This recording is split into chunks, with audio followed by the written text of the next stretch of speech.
Bon, alors là, on montre le générique des deux Anglaises, parce que ce générique est fait sur des exemplaires du bouquin, avec les annotations de François. Vous allez voir, et il me donnait ça, il fallait que je me démerde avec ça.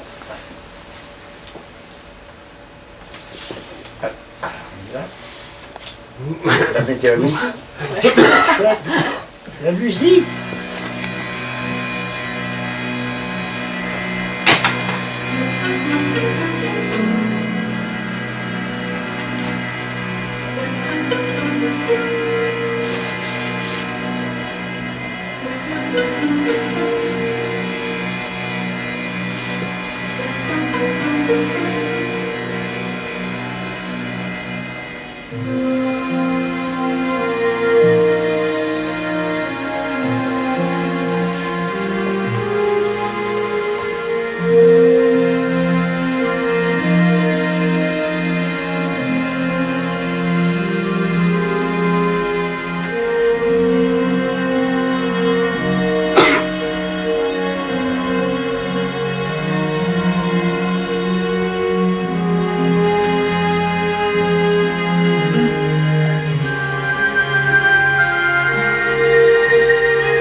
Cette nuit, je revécus en détail notre histoire.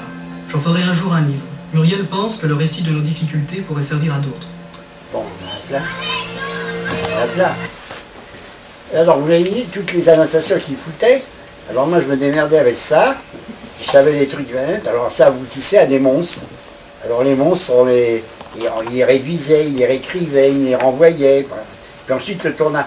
Et là, pour les deux Anglaises, il y avait un truc qui faisait à peu près 500 pages, qu'il a foutu dans un tiroir, parce qu'il dit merde, on ne verra jamais, j'attends ça. Et puis ensuite, il y a eu une histoire avec Catherine Deneuve, bon, pas ça.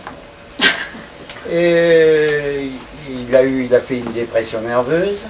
Et puis quand il est sorti du cure de sommeil, quand il est sorti de la cure de sommeil, il m'a invité à bouffer.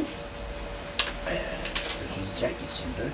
Alors on était au piston qui se trouvait au coin de jambon de salade, il détestait manger. Vous voyez ma gueule. Bon, et bien voilà, alors on s'y remet, tu t'y remets, hein. On va faire les deux Anglaises, mais il y avait au moins un an hein, que le truc était dans un tiroir. Et alors tu me réduis tout ça, de toute façon ça se tourne. Alors bon, je me suis mis au boulot, j'ai coupé, j'ai découpé. J'en ai esquinté un des exemplaires des bouquins de chez Gallimard. Mais c'était Jules Gym aussi, c'est fait comme ça en découpage. Bon, dire que Henri-Pierre Brochet serait complètement inconnu si François n'avait pas trouvé par hasard dans une boîte où on soldait Jules Gym. Et il l'a acheté parce qu'il trouvait, il dit c'est un bon titre, Jules Gym. C'est comme ça qu'il a connu les bouquins de Brochet.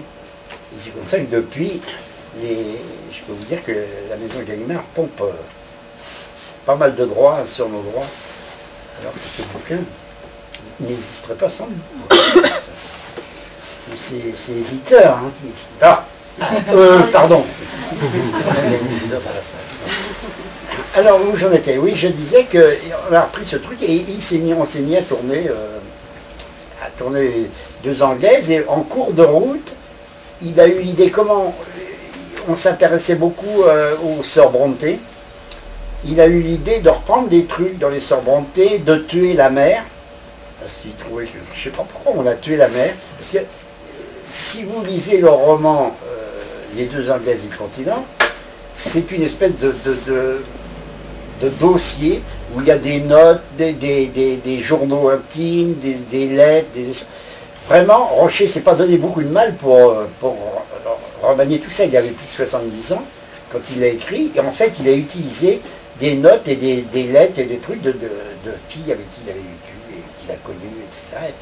Et toute l'histoire est bâtie là-dessus. Elle n'est pas bâtie parce qu'il n'y a pas de construction. Donc on est obligé de refaire une construction et de dramatiser, si vous voulez, la chose en tuant la mère, qui ne meurt pas dans le truc, en faisant mourir Kitia Markham, enfin Anne.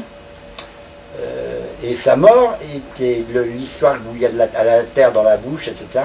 Ça, c'est ce qu'a dit Émilie Brontë quand, en mourant, a dit j'ai comme de la terre dans la bouche. Et donc, elle a repris ça, on trouvait ça très bon. Alors, ce qui est marrant, c'est qu'ensuite, j'ai fait les Sœurs Brontë avec Téchinet. Bon, c'est pas marrant. Avec Adjani. Avec Adjani, la charmante Isabelle Huppert et Marie-France Pizier. Et c'est pas mal, hein, les Sœurs Brontë. Vous pourriez le voir si on le voyait aussi.